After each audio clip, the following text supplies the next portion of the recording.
$127,000. That's the exact amount that vanished from my account on a Tuesday morning in March. The person who took it? My daughter-in-law. The person she gave it to? Her mother. The person who had no idea? My own son. I spent 32 years running into burning buildings while everyone else ran out. I pulled people from twisted metal, carried children down smoke-filled stairwells, and held the hands of dying strangers until paramedics arrived. I've seen what happens when everything you own goes up in flames in minutes. That's why I saved. Every penny, every overtime shift, every holiday I worked instead of spending with my late wife, Catherine, because I knew that fire doesn't just destroy homes, it destroys futures. Catherine died 4 years ago, ovarian cancer, stage 4 by the time they found it. The medical bills ate through our insurance maximum in 6 months. I sold our house in Scottsdale and moved to a smaller rental in Tempe to pay for her experimental treatments. None of it worked. She died on a Thursday, holding my hand, apologizing for the cost. I told her money didn't matter. I meant it then. I mean it now. After the funeral, I had $180,000 left. That was it. 32 years of work, minus the house, minus the medical bills, minus the burial plot next to the one I'd eventually occupy. I put it in a savings account and lived carefully. My pension covered rent and groceries. The savings were for emergencies, for family, for my grandson Trevor, who was 6 years old and already showing signs of the same learning disability his father, my son Michael, had struggled with. The kind that requires expensive therapy, specialized tutoring, sometimes private school. I lived in a 2-bedroom apartment off Southern Avenue. Small, clean, $1,400 a month. I could have found cheaper, but this place had a pool where Trevor could swim when he visited. He loved that pool. Every Sunday he'd show up with his goggles and we'd race. He always won. I always pretended to try my hardest. My son Michael married Jessica 8 years ago. I liked her at first. She was ambitious, worked in pharmaceutical sales, always dressed well. Catherine thought she was too focused on appearances, too concerned with what her mother thought, but I figured every marriage has compromises. Michael loved her. That was enough for me. Jessica's mother, Patricia, owned a medical spa in North Scottsdale, one of those places where wealthy women go for Botox and fillers and whatever else makes them feel younger. Patricia was 61 but looked 40, or tried to. She'd had so much work done her face barely moved when she talked. Jessica worshipped her. Every decision, every purchase, every opinion, Jessica would say, "Well, Mother thinks," or "Mother says." It annoyed Michael sometimes, but he never said much. He worked as a middle manager at a logistics company, made decent money, but nothing compared to what Jessica earned, or what Patricia made, or what Patricia made them feel they should be making. I should have seen it coming. Looking back, the signs were there. Jessica asking about my estate planning at Thanksgiving. Patricia commenting on how well I'd done for myself as a public servant. Jessica's casual questions about whether I'd updated my will after Catherine died. But I'm 66 years old, not stupid. I knew what they were doing. I just didn't think they'd actually do anything about it. The bank called me at 8:47 a.m. on March 12th. I was making coffee, the morning news playing in the background, planning to drive to the hardware store for a new shower head. The woman on the phone was young, professional, slightly apologetic. "Mr. Patterson, this is Amanda from Southwest Credit Union. I'm calling about the large wire transfer that was processed from your savings account yesterday. I wanted to confirm you authorized this transaction." My coffee mug stopped halfway to my mouth. "What wire transfer?" There was a pause.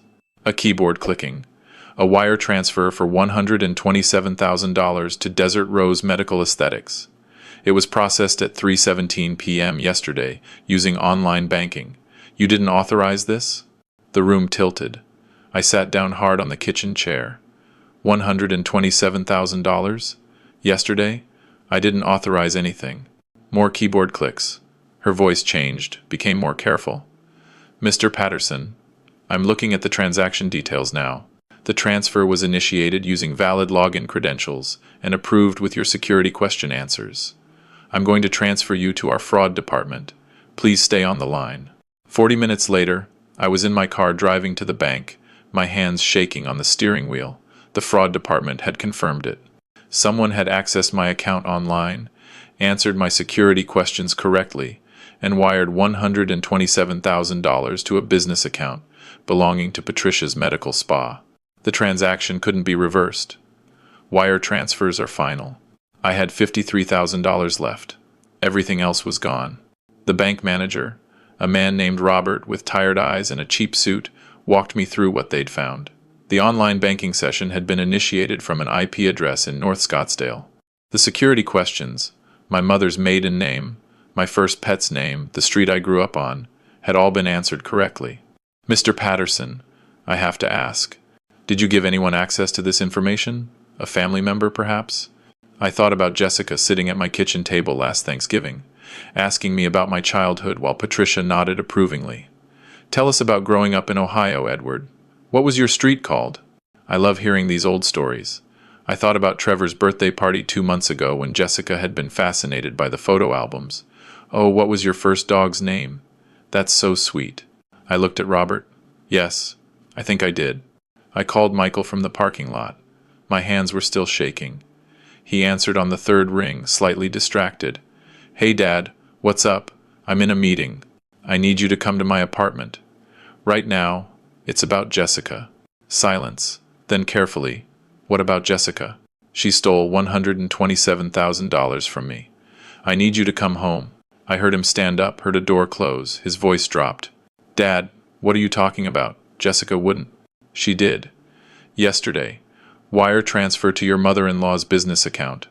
I'm looking at the bank records right now. I need you to come home. Another silence. Longer. I'll be there in 40 minutes. He arrived in 35. I'd spent the time printing out the bank statements, the transaction records, everything the fraud department had given me. I spread them across the kitchen table like evidence at a crime scene, because that's what it was. Michael stood in the doorway, still wearing his work shirt and tie, his face pale.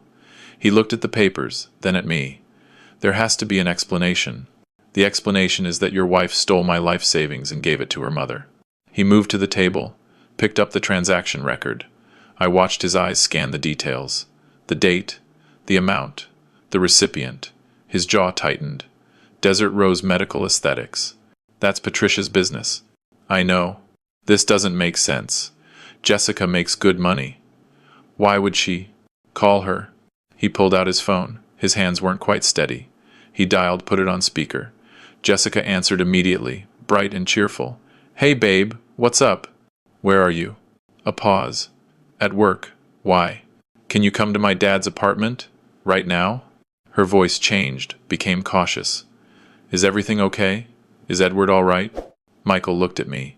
He's fine, but we need to talk. Both of us. Can you come? I'm in the middle of a presentation prep. Can it wait until tonight? No, it can't. Another pause, longer. Okay, give me 30 minutes. She arrived in 45, wearing one of her expensive work suits, heels clicking on the tile floor. She hugged Michael, then turned to me with a concerned smile. Edward, Michael said it was urgent. What's wrong? I slid the bank statement across the table. You want to tell us what this is? She looked down. I watched her face. She was good. Very good. The confusion looked genuine, the slight frown as she picked up the paper, the way her eyes widened. What am I looking at? A wire transfer from my account to your mother's business. $127,000. Yesterday at 3:17 p.m. She looked up at me, then at Michael. I don't understand. Why are you showing me this? Because you did it. Her face hardened. Just slightly. That's insane. Why would I? The IP address traces to your house. The security questions were answered correctly. My mother's maiden name, Thompson. My first dog, Buster. The street I grew up on, Maple Avenue. Remember asking me about those things? You were so interested in my childhood stories. She set the paper down carefully. Edward, I think you're confused. Maybe someone hacked your account. This happens to seniors all the time. Michael flinched at the word seniors. I didn't. The bank doesn't think it was a hack. They think it was someone with legitimate access to my information, someone I trusted enough to share personal details with. Jessica looked at Michael. You can't possibly believe I would do this. Tell him. Michael was staring at the paper. The money went to your mother's business account. So what? That doesn't mean I sent it. Then who did? I asked. She stood up. I don't know, but I'm not staying here to be accused of something I didn't do. Michael, are you coming? He didn't move. Jess, did you do this? Of course not. Her voice was rising now, indignant. I can't believe you'd even ask me that. Your father is clearly confused, or paranoid, or... The bank has records, I said quietly. They're preparing a fraud report. If I file a police report, they'll investigate. They'll subpoena phone records, computer records, everything. She stared at me. For just a moment, the mask slipped. I saw calculation in her eyes, weighing options. Then the tears started. I didn't steal anything. Mother needed help with the business. She was going to lose everything. I borrowed it. I was going to pay it back. Michael stood up so fast his chair fell over. You borrowed $127,000 from my father without asking. He wasn't using it. It was just sitting there while Mother's business was failing. I was going to replace it before anyone noticed. That's called stealing, Jessica. She turned on him, tears gone now, eyes flashing. Your father has more money than he needs. He lives in a rental apartment, drives a 15-year-old truck, never goes anywhere or does anything. Meanwhile, my mother worked her entire life to build that business, and she was going to lose it because of some stupid licensing issue and a lawsuit. I saved her. With my money, I said. She rounded on me. You never even liked my mother. You think I didn't notice the way you looked at her?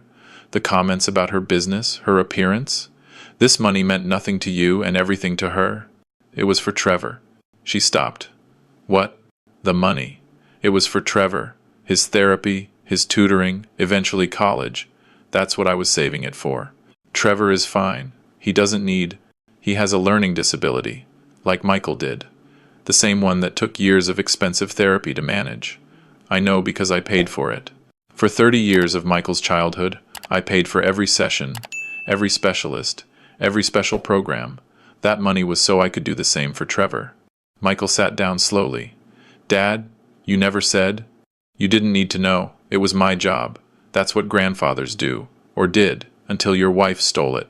Jessica's face was red now, angry and defensive. I didn't steal anything. I made an investment. Mother's business is going to pay it back with interest. When? I asked. What? When is she going to pay it back? What's the timeline? What's the interest rate? Do you have a contract? She stared at me.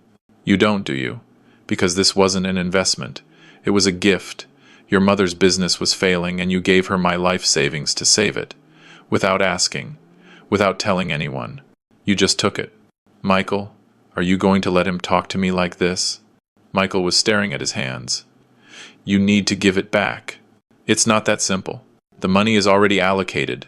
Mother paid off her business loan, settled the lawsuit, bought new equipment. It's spent. Then she needs to get it back. Sell the equipment. Take out another loan. I don't care, that's Dad's money. This is ridiculous. You're choosing your father over your wife? You stole from him, Jessica. What did you think I was going to do? She grabbed her purse. Fine. I'm calling my mother. We'll get you your precious money back. But don't expect me to forget this. Don't expect things to just go back to normal. She left. The door slammed hard enough to rattle the frame. Michael and I sat in silence. After a while, he said, I didn't know. About the money. About Trevor. I know. I should have known. I should have seen what she was doing. She's your wife. You're supposed to trust her. He laughed bitterly. Yeah, that worked out great. 2 hours later, Patricia called. Not Jessica. Patricia. Her voice was smooth, professional, completely unruffled. Edward, I understand there's been some confusion about a financial matter. There's no confusion. Your daughter stole my money and gave it to you. Well, that's a very harsh way to put it. Jessica made an investment decision that perhaps wasn't fully authorized, but the money has gone to a legitimate business purpose. I'm sure we can work out a reasonable repayment plan. I want all of it. Now. That's simply not possible. The funds have been integrated into my business operations. However, I can offer you $2,000 per month until the debt is satisfied. That's actually quite generous given the circumstances. $2,000 a month? That's over 5 years to repay money you stole. I didn't steal anything. My daughter made a business decision. And frankly, Edward, if your account security was so poor that someone could access it easily, you bear some responsibility here. I closed my eyes, counted to 10. I'm filing a police report tomorrow, for fraud and theft, both Jessica and you. Her voice cooled. I wouldn't advise that. Jessica is Michael's wife, Trevor's mother. Do you really want to tear this family apart over money? Make Trevor visit his mother in jail? Explain to him why Grandpa sent Mommy away? Jessica made that choice, not me. Michael will never forgive you. You know that, don't you? You'll lose your son over this. Maybe, but he'll know the truth. She hung up. Michael stayed that night, sleeping on my couch. In the morning, we went to the police station together. The officer who took the report was young, sympathetic, but realistic. Mr. Patterson, I'll be honest with you. These family financial cases are complicated. Your daughter-in-law had information you'd shared with her voluntarily. She'll argue it was a loan, or that she had implied permission, and the money went to a legitimate business, not disappeared offshore. The DA might not prosecute, but it's theft. Legally? Maybe. Provably. That's harder. I filed the report anyway. The next 2 weeks were the worst of my life. Jessica retained a lawyer. Her lawyer sent letters claiming I had verbally authorized the transfer, that I was suffering from age-related confusion, that I was trying to interfere in Michael and Jessica's marriage. Patricia backed up every claim, signed affidavits swearing I'd discussed investing in her business. Michael filed for separation. He moved into a hotel. He tried to see Trevor, but Jessica's lawyer got a temporary order restricting visitation, claiming Michael was emotionally unstable and I was a negative influence.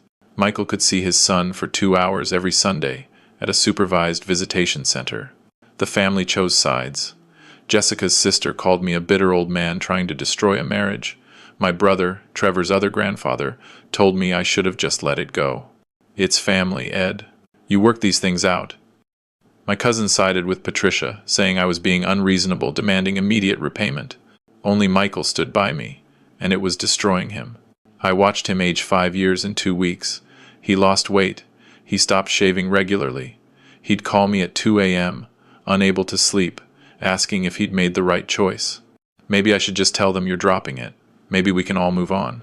She stole from me. I know, but Trevor won't look at me during visits. He asks when he can go home. When Mommy and Daddy will be together again. He's 6, Dad. He doesn't understand. Do you want to go back to her? A long silence. I don't know who she is anymore. The civil lawyer I hired was blunt. You have a case. Not a great case, but a case.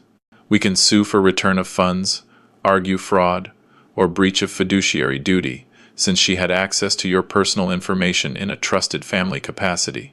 But understand, this will be expensive. Legal fees could run $30,000 or more, and there's no guarantee we'll win, or that Patricia's business can actually pay the judgment even if we do win. What are my odds?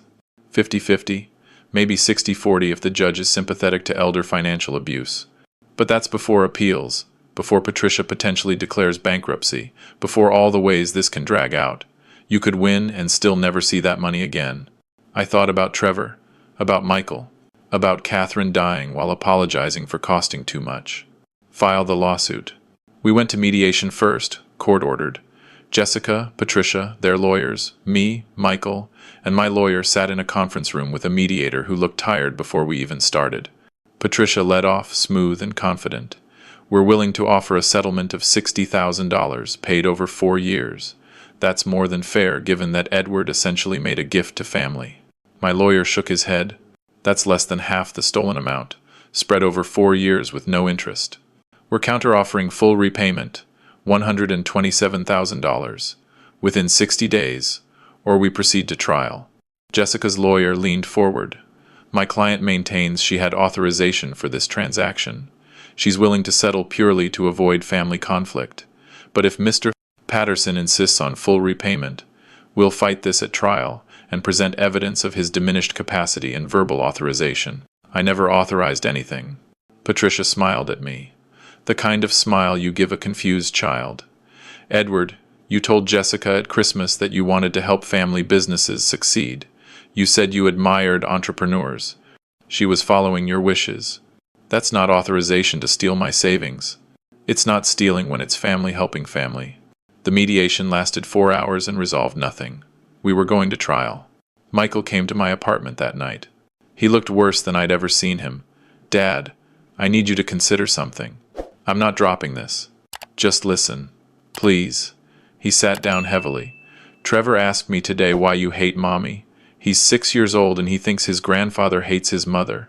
Jessica's telling him you're trying to take away their house, their money, everything. He's having nightmares. Jessica's lying to him. I know, but he doesn't know that. He just knows his family is broken, and everyone says it's your fault. So, what do you want me to do? Take the settlement. $60,000 over 4 years. It's not all your money back, but it's something. And then maybe Jess and I can work on things. Maybe Trevor can have his parents back together. I looked at my son, really looked at him. 34 years old, dark circles under his eyes, wearing the same shirt he'd worn 2 days ago. Broken. You want to go back to her? I want my son to be okay. I want to tuck him in at night. I want to be there when he wakes up from nightmares. I want to be his father, not some guy he sees at a visitation center twice a week. She stole from me, Michael. If I let this go, what's to stop her from doing it again? To you, to Trevor? I'll be more careful. I'll watch the accounts. You'll spend the rest of your marriage being a prison guard, wondering every day if she's lying. If Patricia is manipulating things. If Trevor's college fund will disappear next. He put his head in his hands. What do you want me to do? I want you to be happy, but not with someone who steals and lies. She's Trevor's mother. I know. That's what makes this so hard. He left without deciding anything. The trial was scheduled for June. In May, something unexpected happened. Patricia's medical spa got hit with another lawsuit, this time from a client who claimed a botched procedure left her scarred. The story made the local news. During the segment, a reporter mentioned that Desert Rose Medical Aesthetics had recently received a mysterious cash infusion of over $100,000.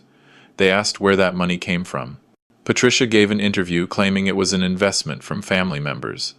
The reporter asked which family members. Patricia said it was private. The reporter pushed. Patricia got defensive. The interview went viral locally. People started asking questions, including the IRS.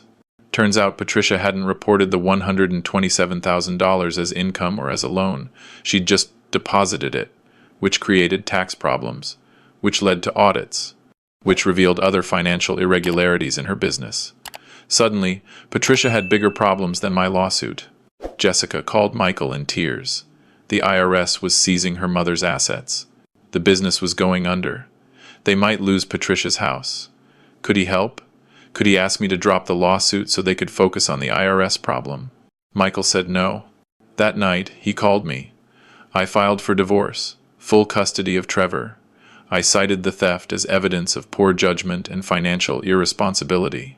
Michael, you were right, I can't go back to her.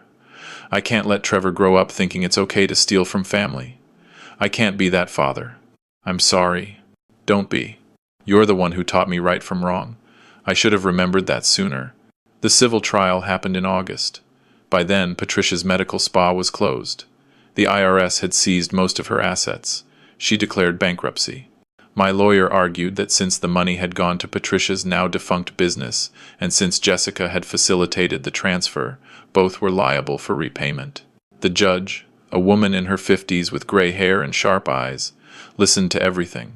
The bank records, the IP addresses, the testimony about security questions, Jessica's claim that I'd authorized it, my testimony that I hadn't. At the end, the judge looked at Jessica. Miss Patterson, did you obtain explicit written permission to transfer $127,000 from your father-in-law's account? I had verbal permission. Did Mr. Patterson know you were transferring money on that specific date? No. Did he know the amount? No. Did he know the recipient? No. Then you didn't have permission. You had information he'd shared with you in trust, and you exploited that trust to steal his money. She turned to Patricia. Miss Brennan, you knowingly received stolen funds. The fact that you've since lost those funds due to IRS seizure doesn't absolve you of responsibility. She ordered judgment against both of them for $127,000 plus interest and legal fees. Total, $163,000. My lawyer leaned over. We won, but you'll probably never collect. Patricia's bankrupt. Jessica doesn't have that kind of money. He was right. I never saw most of that money. Jessica pays $400 a month, garnished from her paycheck. At that rate, she'll be paying until she's 70. Patricia lost everything and moved to Texas to live with her sister. I heard she's working at a department store makeup counter. Michael got primary custody of Trevor. The judge ruled that Jessica's financial crimes demonstrated poor judgment. She gets supervised visitation every other weekend. Trevor's in therapy, working through the confusion of his parents' divorce. He still asks me sometimes why I couldn't just forgive his mother. I tell him the truth. Because some things are more important than keeping everyone happy. Like knowing right from wrong. Like consequences for our choices. He's 8 now. I don't know if he understands. Maybe he will when he's older. Michael remarried last year. A teacher named Sarah who Trevor adores. They bought a small house in Chandler with a pool in the backyard. Trevor brings his goggles when he visits me now, and we race. He still wins. I still pretend to try my hardest. I have $64,000 in my savings account now. The bank, feeling guilty about the security breach, settled with me for $11,000. I've saved back some of my pension. It's not the $127,000 I had, but it's enough. Trevor's therapy is covered by Michael's insurance. If he needs private school, we'll figure it out. Jessica sent me a card on my birthday last month. Inside it said, "I'm sorry. I hope one day you can forgive me." She didn't sign it. I keep it on my refrigerator. Not because I've forgiven her. I haven't. Maybe I never will. But because it reminds me that I did the right thing. That protecting what matters, even when it costs you everything, even when everyone says you're wrong, even when it breaks your family apart, is still right. Catherine would have understood. She always said I had too much integrity for my own good. She'd kiss my forehead and tell me it was one of the reasons she loved me, even when that integrity made life harder. I think about her sometimes, sitting at this kitchen table, looking at that card. I think about the bills from her treatment that I paid without hesitation, the house I sold to buy her 6 more months, the way she apologized for costing too much, and how I told her money didn't matter. I still mean it. Money doesn't matter. But trust does. Integrity does. Teaching your grandson that stealing is wrong, even when it's family, even when it's hard, even when everyone tells you to let it go, matters. That's worth more than $127,000. That's worth everything.